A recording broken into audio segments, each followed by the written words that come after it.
Eu nasci, foi na focha, na bigorna eu fui criado. Quem me afia não me amola, eu sou aço temperado. Bato firme, eu bato forte, a marreta é minha sorte. Com fogo eu faço nome, com minha faca eu faço corte. Fala, cuteleiro!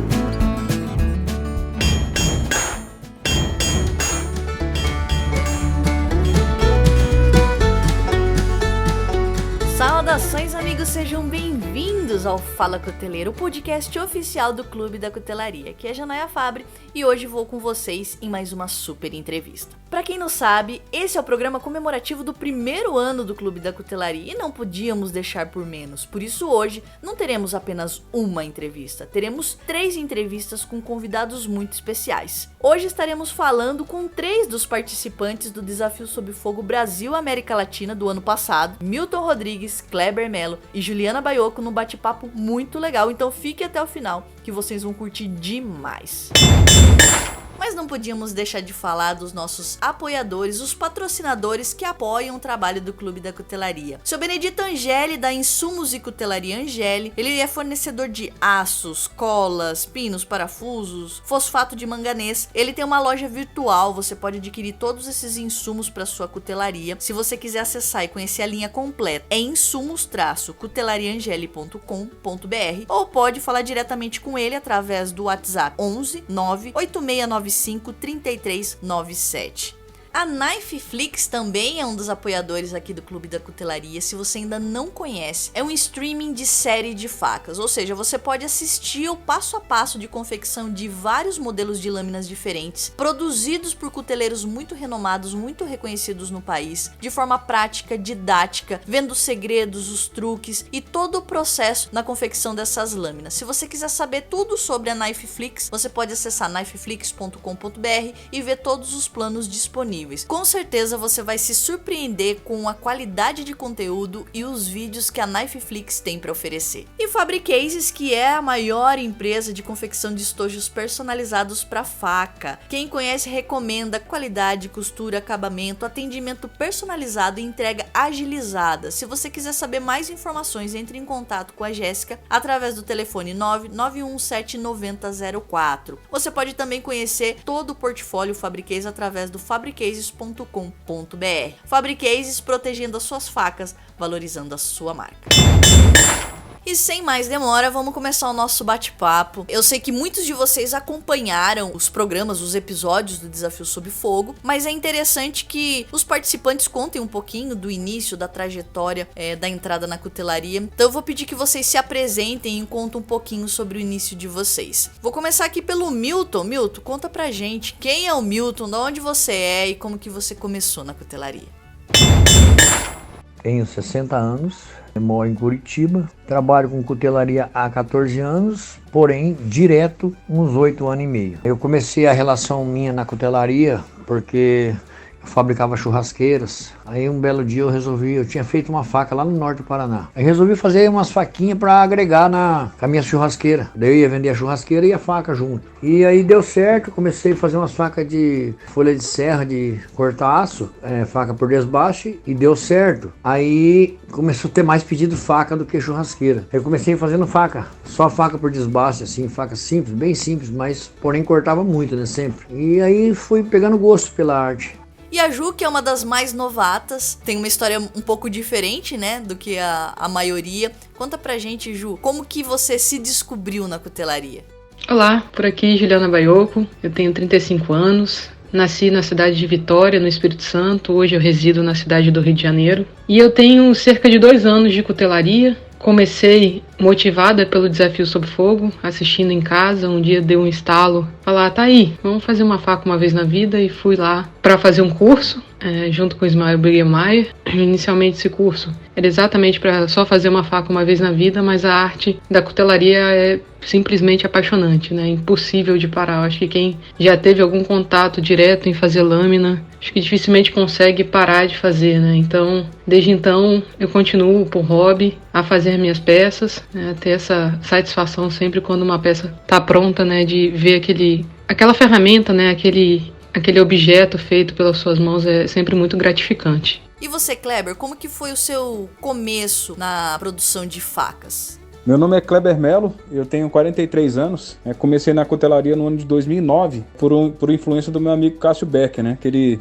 era meu chefe lá no ministério, né, nós trabalhávamos na área de tecnologia, então o Cássio ele sempre gostou de falar de faca, né, até que um dia ele descobriu aí sobre o curso de cutelaria artesanal na UNB, na Universidade de Brasília. Ele fez o curso, né, não fiz junto com ele na época, porque a grana estava curta, né? Mas pouco tempo depois que ele fez, eu fiz o curso na UNB e de lá para cá não parei de fazer faca, né? Então, em 2010 eu participei da minha primeira feira de cutelaria, né? Salão Paulista de Cutelaria. Ganhei prêmio lá como melhor iniciante, né? E foi uma experiência muito boa, né? Poder conhecer outros cuteleiros. Pessoal lá famoso na época lá que a gente via só pelo Orkut e Facebook, né? A gente poder conhecer pessoalmente lá os grandes nomes da cutelaria brasileira não tem preço, né? Então foi uma experiência muito boa, né? Aí em 2017 eu passei a ser cuteleiro full time, né? Aí no ano de 2020 eu participei do Desafio Sob Fogo Brasil América Latina. Foi uma experiência muito boa também, né? Ter participado lá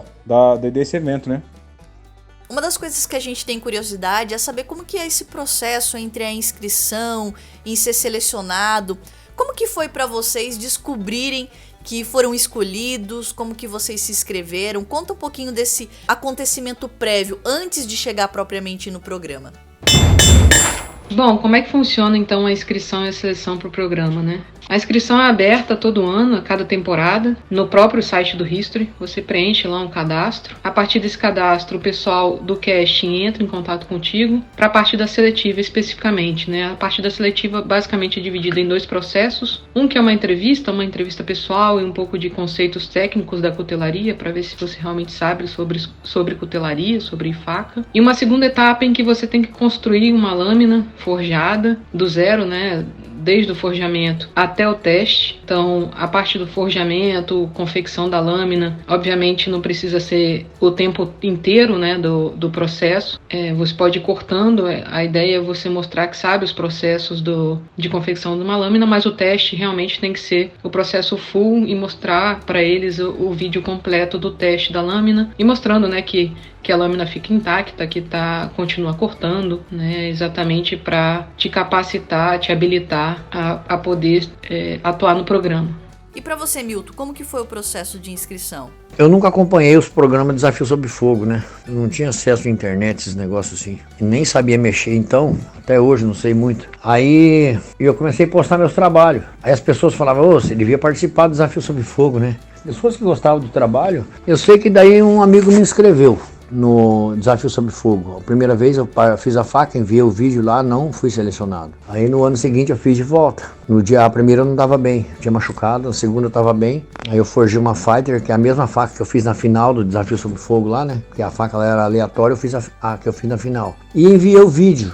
E a mulher demorou um monte pra me mandar a resposta. O dia que ela me ligou falando que como é que eu tava de trabalho, eu falei e tal. Daí ela falou assim, mas e aí, vamos pro México? Aí eu não acreditei, né? Mas não mesmo, eu fiquei pisoteando dentro da oficina com o celular na orelha, falando com ela, sem acreditar que eu tinha sido escolhido para ir. Pra mim foi tudo de bom, né? Daí eu não conseguia mais nem trabalhar mais, até no dia que eu viajei, eu não acreditava, só acreditei na hora que eu entrei dentro do programa lá, né? Fiquei muito feliz com isso. E você, Kleber, como foi saber que tinha um programa de cutelaria e que você teria a possibilidade, a oportunidade de repente de participar?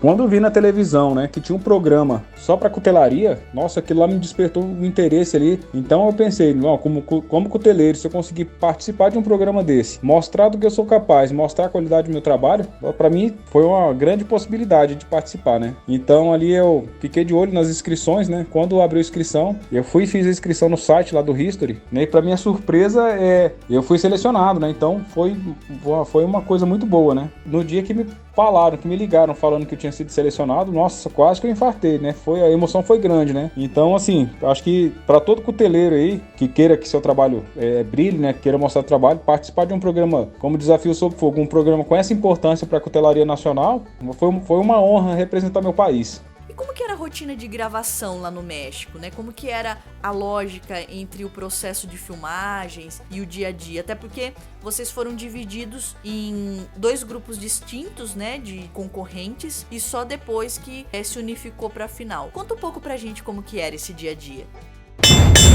Bom, como é que era a rotina lá no México, né? Era uma correria só, né? A gente já chegou lá de noite, já tendo que fazer foto, né? Tendo que fazer uma sessão de fotos junto com os demais participantes.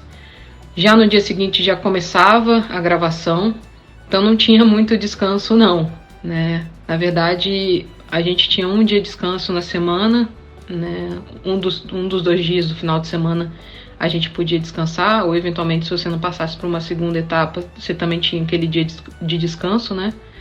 Mas a gravação era direto, né? Basicamente são 8 episódios ao todo, né? São 2 dias de gravação para cada episódio, então dá para fazer mais ou menos aí as contas. Basicamente são 2 equipes, né? 2 grupos. Eu e o Milton, né? A gente participou do segundo grupo de gravação, então o Kleber e o Sandro já estavam lá no México quando a gente chegou, né? Então eles gravaram antes da gente, né? E ficaram por consequência mais tempo, né? Até pegar a final. E eu e o Milton ficamos aí cerca de 10 dias, né? Que foi a segunda equipe a gravar. Mas é isso, é correria sempre, sem descanso. Chega de noite, sai de manhã cedinho, né? A gente saía por volta das 6 da manhã, só chegava de volta em casa 8, 9 horas da noite, né? Porque além da própria gravação do programa, né? Que dura 6 horas, né? Exatamente. O tempo lá que a gente tem é o tempo de que está gravando, não tem corte, não tem nada, né? Eles ficam gravando full time. Então, além do tempo, né, de gravação efetivamente, a gente ainda tem uma parte no final, né, da prova efetivamente, né, da etapa.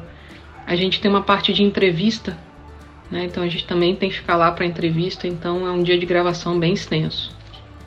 A rotina na Cidade do México foi assim, eu cheguei lá num sábado à noite, deve ter tirado mais de 100 fotos lá, tomei um café lá no hotel, o pessoal tava esperando, isso já era 9h30 da noite, por aí, sei lá, nem me lembro bem, 10 horas, tirando fotos, daí só fui pro quarto, tomei um banho, dormi, acordei 6 horas, 6h20 eu tava na porta do hotel para ir pro estúdio começar a gravação, não teve um dia de descanso assim, né, quando eu cheguei lá. A rotina lá era pesada, né? Então a gente tinha que estar 6h30 da manhã, tinha que estar pronto, né? Na recepção do hotel já para sair, né? A gente saía rápido, não dava para tempo de tomar café no hotel. Então a gente chegava lá no estúdio de gravação, já tinha lá todo uma estrutura lá preparada pra gente, né? Então a gente tomava o café da manhã reforçado para poder ir pra parte de gravação, né? Então foram gravados lá os 3 primeiros episódios, né, que eu participei. Aí eu fui direto pra final, né, e depois eu gravei a final, né. Então eu fiquei ao todo no México 26 dias. E nesse dia a dia, entre a rotina de gravação, de filmagem, deu pra conhecer um pouco a cidade? Deu pra passear por lá? A nossa participação foi gravada primeiro, né? Então, depois da semana de gravação, nós tiramos praticamente uma semana de folga, né? Então, foi uma semana de férias, né? Aí a gente aproveitou para turistar, né? Conhecer o México, a cidade do México, conhecemos lá os museus, Museu do Exército, Museu dos Correios do México, muito legal. Conhecemos também lá pirâmides de Teotihuacan, as pirâmides astecas, foi uma experiência muito boa. Na verdade era bem difícil, assim, a gente só tinha um dia no final de semana, né, e eventualmente, se não passasse por uma segunda etapa, né, eu tive um dia desse também, só que logo depois já era seletiva para repescagem, nesse dia eu descansei, né, mas teve um dia, então, nos 2 dias que eu tive de folga, né, um deles eu aproveitei um pouquinho, né, então a gente foi passear também com o Sandro, com o Kleber, os meninos que estavam lá esperando pra ir pra final, né, então eles ficaram, enquanto a gente tava gravando, eu e o Milton, eles conseguiram aproveitar até mais que a gente, né, mas consegui passear ali nas traineiras de Xochimilco, no Museu de Antropologia também, então foi um passeio bem legal, assim, a Cidade do México é bem extensa, assim, bem grande e muita gente, e nesses 2 cantinhos, assim, a gente conseguiu ver bem um sosseguinho, assim, e conhecer um pouquinho da cultura, né, ali do México. Eu gostei bastante, assim, foi pouco tempo, foi rápido, mas já deu pra curtir bastante o México, que eu não conhecia, né, eu não conhecia o México ainda, e tenho muita vontade de voltar. Lá, o tempo que eu fui lá, eu comecei a forjar. A única folga que eu tive foi no dia que eu fui pra repescagem, né? na sexta-feira, no sábado, aí foi minha folga, daí que eu fui dar uma voltinha na cidade lá, eu fui numa praça chamada Coyoacán, lá tem até um vídeo no meu Instagram que eu gravei, que eu fui lá, foi o único dia, fui dei umas voltas lá e voltei, concentrar para trabalhar no outro dia. Bom, e como o nome já diz, é desafio sob fogo. Para você, Kleber, qual que foi a maior dificuldade entre os desafios?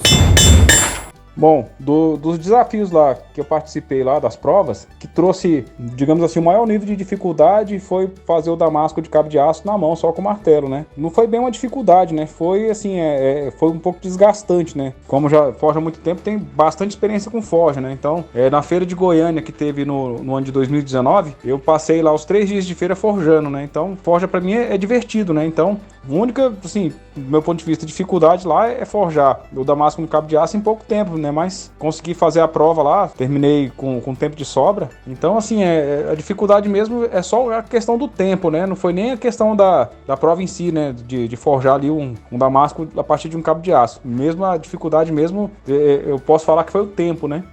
E pra você, Milton, qual foi a maior dificuldade entre os desafios? Foi no dia que forjamos ao ar livre lá. Lá foi osso pra todo mundo lá. Quem fez faca lá, sabe, vai falar a mesma coisa. Lá foi, o pau torou mesmo, lá foi osso. E pra você, Ju, qual foi o desafio mais complicado entre os episódios? Bom, dentre os desafios, né, o que eu achei mais difícil, sem dúvida, foi o da forja a carvão. Foi o mais demandante fisicamente, assim. A gente estava na cidade do México, numa localidade que é bem no alto, assim. Então, de manhã cedinho, que é a hora que a gente chega lá, tá bem frio. Mas depois, quando dá 9, 10 da manhã, esquenta bastante. Então, a gente chegou num frio, né? Eu botei uma camisa de manga comprida pelo frio e também um pouco para me proteger do sol. Depois o calor, né, intensificou bastante e isso foi muito demandante, né? Sem dúvida, o dia da forja a carvão foi de todos os desafios o mais complicado e o mais demandante. Milton, você, pela sua experiência já de ter muitos anos de cutelaria, você sentiu em algum momento inseguro em participar do programa? Eu não me senti inseguro momento algum no programa, porque eu penso sempre positivo, sabe? Eu não penso nada negativo. A palavra não tem no meu vocabulário, então eu não penso que não vou conseguir, eu penso eu vou conseguir, sempre assim, né? Então não tive dificuldade nenhuma. Ju, e conta pra gente, quanto tempo foi entre a gravação, né, e a exibição, né? Porque vocês gravaram no começo do ano e a gente foi assistir, né, os episódios finalizados, né, no segundo semestre. Quanto tempo entre essa filmagem propriamente dita e a exibição aqui pra gente? Bom, quantos meses entre a gravação e a exibição? A gravação foi feita em março e a exibição foi em agosto, então aí passaram-se 5 meses, né, para o pessoal do History conseguir fazer toda a edição e deixar tudo prontinho para ir ao ar. E realmente é uma ansiedade grande, assim, né, não só de poder contar que participou, né, porque até então a gente não podia nem contar que estava participando do desafio, né, quanto mais contar sobre os episódios, né, para os amigos, enfim, foi uma ansiedade grande, sem dúvida, assim, sem dúvida alguma, e eu imagino ainda mais pro Sandro segurar, ainda que venceu, né? Deve ser ainda mais difícil. Mas, assim, a gente tem uma cláusula de confidencialidade, né? Então isso aí ajuda bastante a gente conseguir segurar um pouquinho da ansiedade, né? A princípio acho que ia ser exibido em junho, julho, e foi só empurrando, assim, até conseguir em agosto efetivamente lançar o programa. Mas foi muito legal. E talvez a ansiedade maior, na verdade, é da gente ver o resultado, né? Porque a gente tá lá participando, vendo, mas a gente fica muito focado no nosso, né? Então, você não enxerga muito o que os outros participantes estão fazendo. Uma curiosidade minha, talvez a ansiedade maior, era ver como é que ficaria o programa no final das contas, né? Depois de toda a edição, e ver como é que os outros participantes se saíram também, porque lá realmente você só cuida do seu, assim, é impossível você conseguir ter tempo, é tanta correria, é tanta coisa pra fazer que você não consegue olhar pro lado, assim, de conseguir sentir do que tá rolando ali no seu entorno.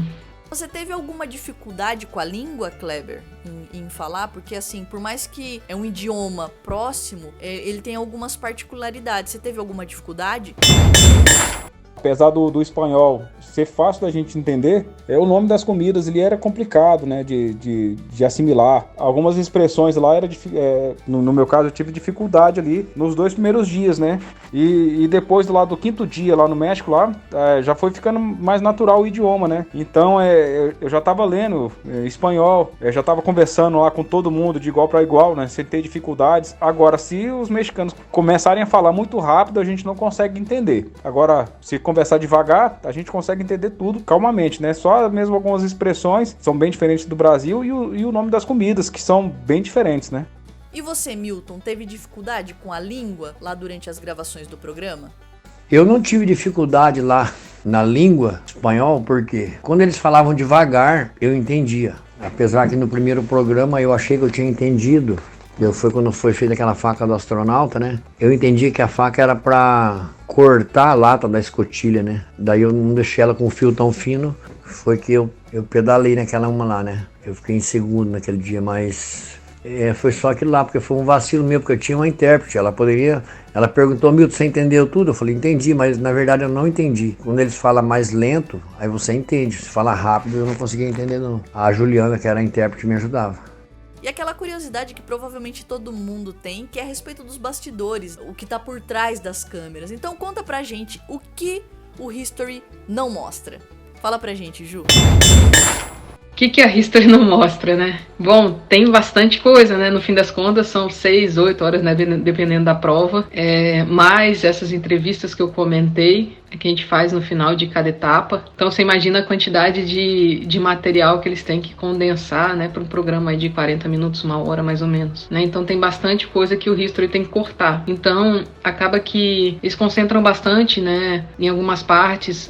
Por exemplo, a têmpera, eles pedem sempre pra gente avisar no momento que vai temperar, né, pra gente nunca esquecer de avisar pro câmera no momento que vai temperar. Então é um momento que eles gostam bastante de focar a câmera, né, principalmente se você tirar a lâmina um pouquinho mais quente ali e fizer aquela bola de fogo. Pra TV é bem legal, né, não tão bom pro tratamento térmico, mas pra TV tem um visual bem legal. Uma coisa que o pessoal sempre pergunta se a gente faz revenimento ou não, tem que fazer, né, é parte do tratamento térmico de uma lâmina. Então a gente faz sim, na verdade não a gente diretamente, né, a gente dá as nossas lâminas pro pessoal lá do suporte, né, de todo o staff lá do History. A gente escolhe, né, qual cor a gente quer na lâmina, quanto tempo mais ou menos a gente quer que a lâmina fique no revenimento, e eles que levam pro forno para fazer revenimento, né. Nesse momento, então, a gente vai para almoçar, né, exatamente o break de almoço, né, era o break do revenimento. Mas existe, né, obviamente, não tem muito sentido o History mostrar essa parte, né, enfim dos contos é enfiar uma faca dentro de um forno, mas sim é sempre feito o revenimento. Então a gente forja, pausa pro almoço, faz o revenimento, depois volta para fazer os testes da lâmina.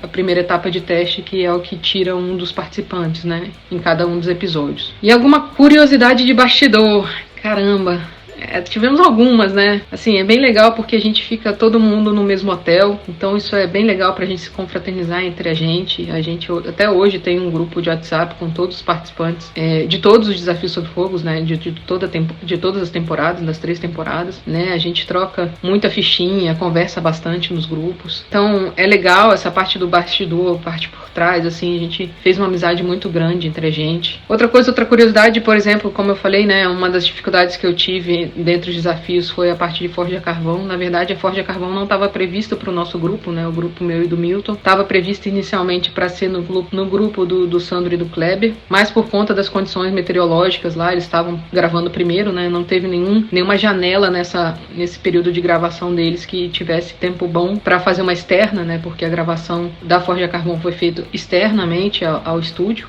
Então acabou sobrando pra gente, eu e o Milton, a encarar esse desafio lá debaixo de sol. Esse é uma outra também que aconteceu, que foi bem curioso, assim, na prova da jaula, né, que a gente tinha meio que uma gaiola ali, cada andar da gaiola tinha um aço diferente, né, que a gente tinha que disputar ali entre os aços. A gaiola, o lado da gaiola do Milton tava um pouquinho aberta, assim, não tava totalmente fechada, né, não tinha gradeado o suficiente para fechar todo o lado. Então uma das coisas que a gente fez foi um acordo ali de ninguém puxar a grade, né, porque seria injusto, né, o lado do Milton tava um pouco mais solto. Então isso foi uma das coisas que a gente fez, né? A gente combinou sempre de todo mundo só cortar a grade, né? E não puxar a grade para ficar justo para todo mundo.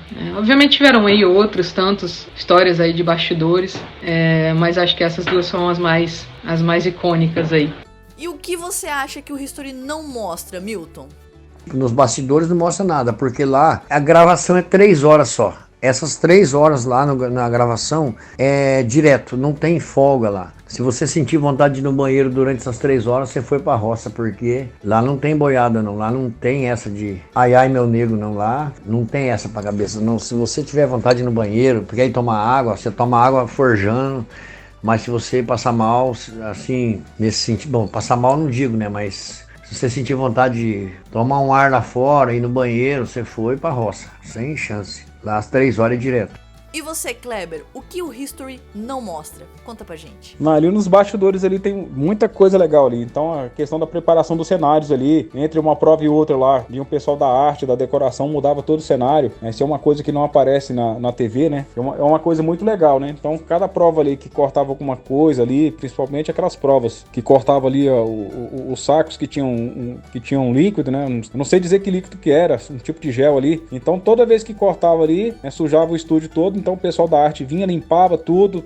trocava o suporte lá do material que ia ser cortado. Então, bem interessante. Então, algumas coisas ali que acontecem nos bastidores ali, que se mostrassem ali, seria bem legal pro público, né, ver como é que é feito ali o programa ali por trás das câmeras ali, né. Então, a equipe de produção é enorme ali, muita gente participando ali. Então, é uma experiência muito grande, né. Então, fiz muitos amigos lá no México. Uma experiência que eu vou levar pro resto da vida, né.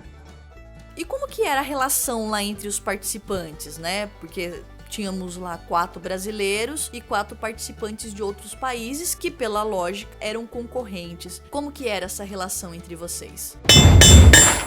A minha relação com os participantes lá no programa foi mil maravilha. Eu conversava com todo mundo, eu brincava com todo mundo, dava risada. Foi maravilhoso. Lá fora e lá dentro também a mesma coisa. Depois do programa, né, a gente tá aí há 1 ano, né, da exibição do programa, você tem uma visibilidade absurda, né? O que mudou na vida de vocês? Conta pra gente, Ju, o que impactou pra você diretamente? Bom, o que mudou na minha vida e na minha carreira, né? Bom, eu sou professora de engenharia de petróleo, né? Eu sou engenheira de petróleo de formação e professora na UFRJ. Então, na minha carreira, assim, o curioso que mudou é que, na verdade, agora eu sou a professora do Desafio Sob Fogo, né? A professora que faz faca. Inclusive, eu dei palestra, era por volta de uns 300, quase 400 alunos, uma vez, né, recentemente. E foi curioso que o primeiro comentário dessa aula, assim, no chat, né, uma aula remota, foi que o rapaz falou, assim, conheço essa prof do Desafio Sob Fogo, assim, foi bem curioso, assim, mas, bom, tirando isso, né, esses pontos, assim, sem dúvida foi uma experiência muito grande na minha vida, muito válida, muito rica, desafio, né, de me botar à prova e de ver o quanto eu sou capaz, assim, confesso que quando eu ganhei a primeira prova, cara, era um êxtase, assim, interno, de tipo, caraca, eu não consigo acreditar, no momento só tinha 1 ano de cutelaria, né, e conseguindo lá, pau a pau, né, lado a lado, com o Milton, o Diego, que tem lá, né, mais de uma década aí de experiência de cutelaria, e conseguindo mostrar a arte da cutelaria lá, e me desafiar, e me provar, assim, isso foi muito bom, assim, pra mim, pessoalmente, né, um desafio pessoal muito grande. Então isso, sem dúvida, pra mim, foi um divisor de águas. Sem dúvida alguma, né, pra parte da cutelaria e clientes e exposição, isso aumenta bastante, né? Isso aumentou muito. A procura aumentou muito pelas minhas peças, a nível, assim, de eu ter que fechar encomenda, porque eu não dá para dar conta, né? Como eu tenho minha carreira principal, não consigo dar conta de tanto pedido, né? Então eu fechei a parte de encomendas, agora só tô fechando encomendas anteriores e algumas pronta entregas, né? À medida que eu vou conseguindo produzir algumas coisas, a pronta entrega eu vou divulgando. Mas, assim, sem dúvida alguma, o Desafio Sob Fogo foi um divisor de águas na minha vida, né, de crescimento pessoal, profissional, assim, sem dúvida alguma, eu tenho muito a agradecer ao History pela oportunidade, pela confiança, né, depositada em mim. Sem dúvida, hoje em dia eu entendo um pouco mais, no momento talvez eu entendia menos, do papel que eu tinha ali como mulher, né, sendo a primeira mulher no programa latino-americano, né, no Brasil e América Latina. Hoje em dia eu tenho uma noção um pouco maior da grandeza disso, né, da importância disso, e o quanto eu vejo hoje em dia outras mulheres querendo começar na cutelaria ou se interessando um pouco mais por facas, isso me deixa muito feliz. E algumas, né, comentando exatamente falando que começaram ou se motivaram me vendo. Então isso é muito gratificante. E sem dúvida alguma isso eu acho que tem um peso muito maior do que qualquer outra coisa, sabe? Essa força e a gente entender que a gente tem esse poder, que a gente consegue, que independente do que pensem, isso é uma carreira tarefa majoritariamente masculina, não tem disso, né? Então, é uma tarefa como outra qualquer, como qualquer ser humano pode fazer, pode exercer, e só depende de você, né? Só depende de você gostar, curtir, amar, se apaixonar pela arte, isso é o mais importante, né? Isso ser prazeroso na sua vida, e eu acho que esse é o ponto-chave, sabe? Independente de que tipo de atividade você faça, tem que ser com paixão, tem que ser com afinco, e eu acho que é isso, assim. Novamente, obrigada pela oportunidade de estar aqui falando no Fala Cuteleiro, né? Falando para vocês aí um pouquinho sobre a minha trajetória, a minha vida e dessa importância, né, que a cutelaria tem na minha vida. E só tenho a agradecer a vocês aí, os ouvintes que estão aí escutando a gente por esse tempinho, por tudo, né? Pelo carinho, pela oportunidade, e seguimos em frente. Abraço! E pra você, Kleber, o que mudou? O que o Desafio Sob Fogo impactou aí na sua vida? Foi a questão de ser mais conhecido aqui na minha própria cidade, né? Quando começou a passar os primeiros episódios ali, cheguei lá e falei, meu nome é Kleber Melo, sou de Brasília, Brasil, né? Eu recebi bastantes ligações aqui, teve dias aqui de eu responder aqui 630 mensagens no Instagram, né? No Facebook, né? Então, tô mais conhecido aqui na minha região, né? Até hoje aqui o pessoal liga, nossa, você participou do Desafio Sob Fogo, né? Que às vezes passa a reprise, né? Dos episódios, e toda vez que passa a reprise, aqui eu recebo muitas mensagens aqui no telefone, né?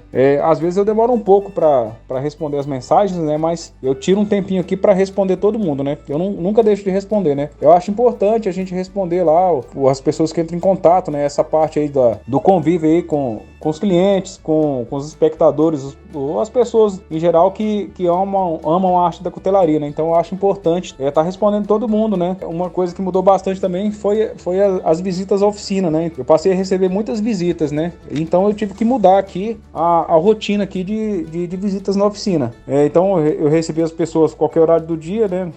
Nos horários de 9 às 18 horas eu recebia, né? Eu mudei depois do programa. Então eu passei a agendar as visitas aqui entre 18 e 19 horas, que é o horário que eu já estou encerrando as atividades, e eu consigo conversar, e a questão das visitas não atrapalha no meu serviço aqui, né?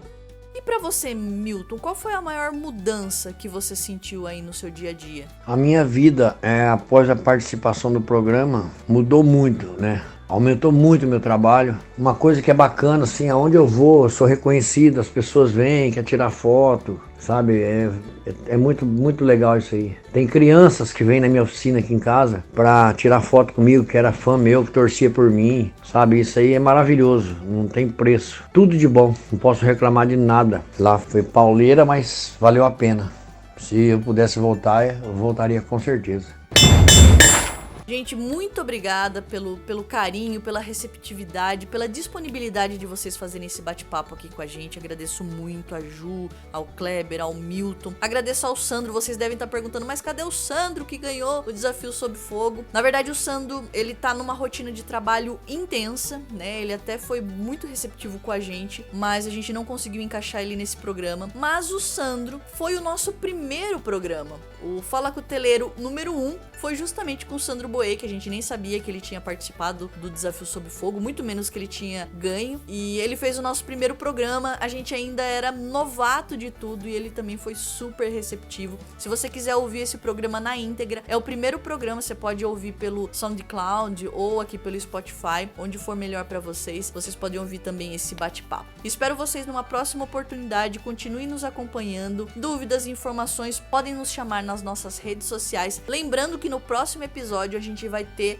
além da entrevista, causos de cuteleiro. Então, se você tem alguma boa história, curiosa, divertida, interessante, você pode mandar pra gente pelo WhatsApp e você estará aqui também no programa Fala Cuteleiro. É só você nos contactar em qualquer uma das nossas redes sociais que a gente está à disposição. Obrigada novamente, tudo de bom pra vocês, abraço a todos e fiquem com Deus.